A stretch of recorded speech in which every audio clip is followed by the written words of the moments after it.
அவர் 600 கோடி 700 கோடின்னு போயிட்டாரு. அவரையே நீங்க கூட்டுவாரு.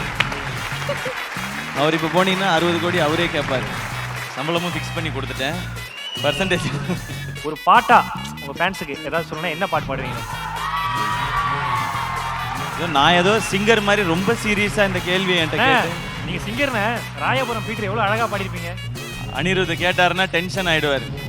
என்ன ரெக்கார்ட் பண்றதுக்குள்ள அவர் பட்ட பாடு அவருக்கு தான் தெரியும். சேர்ந்து பாடலாம். என்ன பாட்டு பாடணும்?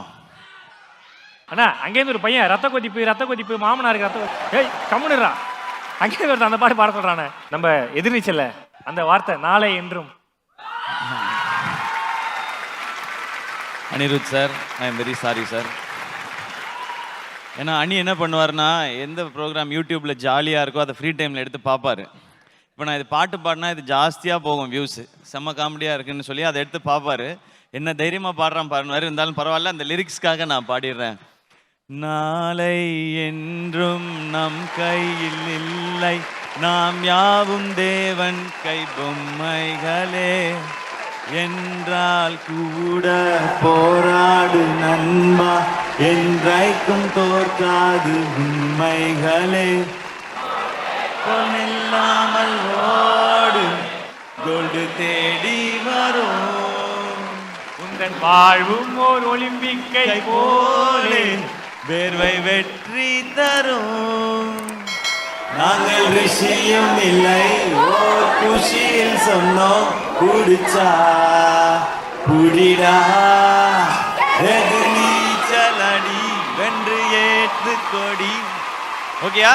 நாளை என்றும் நம் கையில் இல்லை, நாம் யாரும் தேவன் கை பொம்மைகளே, என்றால் கூட போராடு நண்பா, என்றைக்கும் தோற்காது உண்மைகளே, செங்கோட்டை பொன்னில்லாமல் ஓடு கோடு தேடி.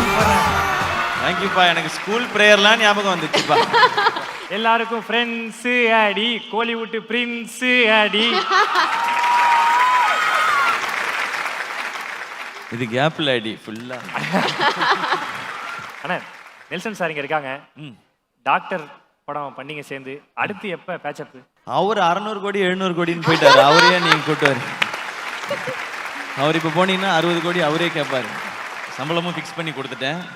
பர்சன்டேஜ் இல்லை, அது டிபெண்ட்ஸ் தானே. இப்போ ஒரு படம் பண்ணலான்றது அது அந்தந்த டைம் டிசைட் பண்ணோம். அண்ட் அவர் இப்போ ரொம்ப ரொம்ப பெரிய ஃபிலிம்ஸ் பண்ணிட்டு இருக்காரு. அதுவே எனக்கு சந்தோஷமான விஷயம். அதனால அவர் அந்த ஜேர்னியில போயிட்டே இருக்கட்டும். உண்மையிலேயே ரொம்ப சந்தோஷம்ண்ணே. சூப்பர்ண்ணே அப்படி சொல்லி. சூப்பர்ண்ணே. கரெக்டா 12 வருஷம் இந்த இண்டஸ்ட்ரியில இவ்வளவு பேரை நீங்க சம்பாரிச்சிருக்கீங்க, நிறைய ஹிட் படங்கள் கொடுத்துருக்கீங்க. எப்படி இருக்குண்ணே? 12 இயர்ஸ் இங்கே வந்து இருந்துட முடியுன்றதெல்லாம் முதல்ல எனக்கு தோணவே இல்லை. ஆடியன்ஸ்க்கு மட்டும்தான் நான் தேங்க்ஸ் சொல்லணும்னு நினைக்கிறேன். ஏன்னா உள்ளே வரும்போது எந்த பிளானும் இல்லாமல் வந்தேன். ஒரு சின்ன ரோல் கிடைச்சாலும் நடிச்சிடணும், ஒரு காமெடினா கிடைச்சாலும் நடிச்சிடணும், இல்லை 2 ஹீரோ அப்படிலாம் எதுவுமே பார்க்காம கிடைக்கிற வாய்ப்பை கரெக்டாக பண்ணிடணும்னு நினச்சி தான் வந்தேன். ரொம்ப என்னவே நான் வந்து க்ரூம் பண்ணிக்கிட்டோ இல்லை எல்லாம் கற்றுக்கிட்டோ அப்படி வரல. பட் நம்ம பையன் ஒருத்தன் அங்கேருந்து இங்கே வந்திருக்கான்னு சொல்லி கை தட்டிக்கிட்டே இருந்தாங்க. அந்த கைத்தட்டல் சத்தம் கேட்டு கேட்டு 12 வருஷம் அப்படியே ஓடிட்டே இருக்குது. இதுக்கு நடுவில் ஏதாவது கற்றுக்கணும், ஏதாவது புதுசாக பண்ணணுன்னு நினைக்கிறேன். அது எஸ்பெஷலி கோவிட்க்கு அப்புறம் அது எனக்கு அமைஞ்சதா இல்லை தாட் ப்ராசஸ் மாறிடுச்சான்னு தெரில. அது டாக்டரில் ஸ்டார்ட் ஆச்சுன்னு நினைக்கிறேன். ஓகே, இந்த மாதிரி கண்டென்ட்டும் நம்மளால் பண்ண முடியும் அப்படின்னு சொல்லி. ஸோ புதுசாக ஏதாவது பண்ணணும். அதில் முடிஞ்ச அளவுக்கு எல்லா ஏஜ் குரூப்புக்கான ஃபிலிம்ஸ் பண்ணிடணும்னு நினைக்கிறேன்.